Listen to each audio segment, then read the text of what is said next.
Business leadership was the subject at the Osborne in Rye on October 2nd at the event Women's Blueprint, Mentors That Have Inspired Leadership.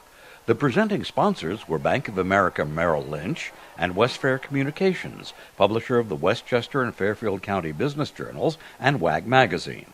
The health insurance company Oscar was gold sponsor, the Yukon School of Business silver sponsor, and supporters were Avalon Bay and Hidden Realms Wellness.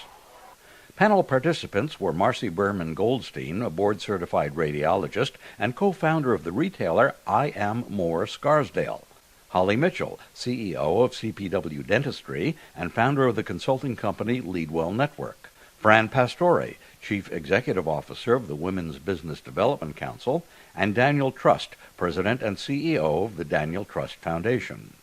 The keynote speaker was Helen Rothberg, Professor of Strategy at Marist College, Senior Faculty at the Academy of Competitive Intelligence, and President of the consulting firm H&R Associates. We mentor and we sponsor.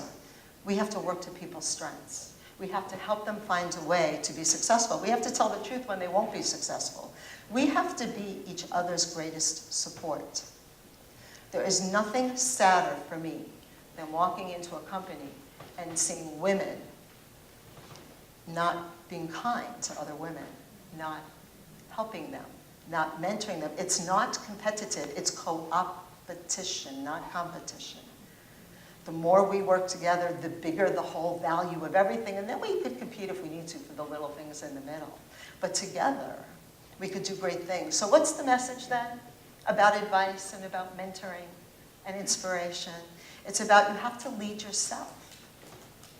Because if you don't lead yourself, you can't lead others, and no one is going to lead you.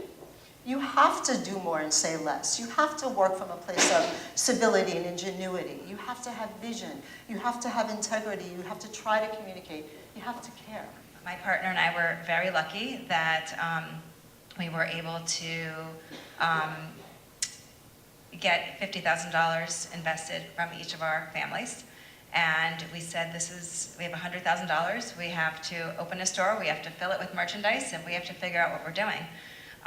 So we went the unconventional way, and we took out interest-free credit cards because we were opening our doors in 6 weeks, and we were ordering merchandise, and it was gonna get there. We happen to have very large networks of friends in an amazing community, and we really, through social media and through our friends, got the word out there. We were able to fund the business this way at the beginning. Our first quarter that we were open, from October to December, we did $250,000 in sales. I will tell you that we have merchandise that, are brands that are not in your typical stores. We do not overlap in brands with anybody else in Scarsdale Village. We won't. We have art hanging on our wall from a Harrison woman who's an up-and-coming artist. We really support women. And for us, we have jeans that are $70 and we have jeans that are $350. And every price point and every style meets everyone's budget. I graduated from NYU's Tisch School of the Arts with a big student loan debt. I know a lot of you can relate. And I started looking for a job, because the acting thing didn't seem to be working out for me very well at the time. And I thought about dentistry. I was always good at math and science, and it seemed like a nice profession. I liked the sound of the word doctor in front of my name. So I called a bunch of dental offices and said, I'll work for you for free. And I found one that said yes. And so I went to work there at the front desk, and we were a little operation back then, 2 doctors and 5 employees. And now, 9 years later, we have 12 dentists and 53 employees. And we went from $1 million to $8 million. And I found out I don't want to be a dentist.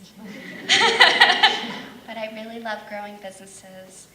And I'm really excited to start growing my own. It's 1995.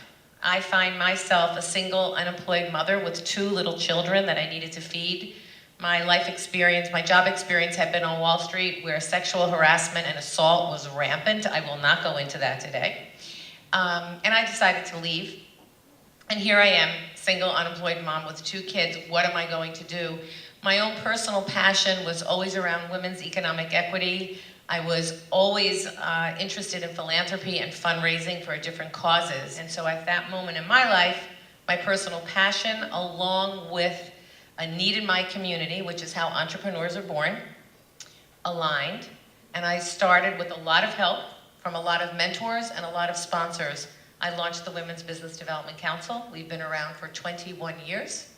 Fast forward, women entrepreneurs, everybody wants to get to women entrepreneurs today. That's why you're all here. Women entrepreneurs are the fastest growing segment in our economy. They create more jobs than Fortune 500 companies combined.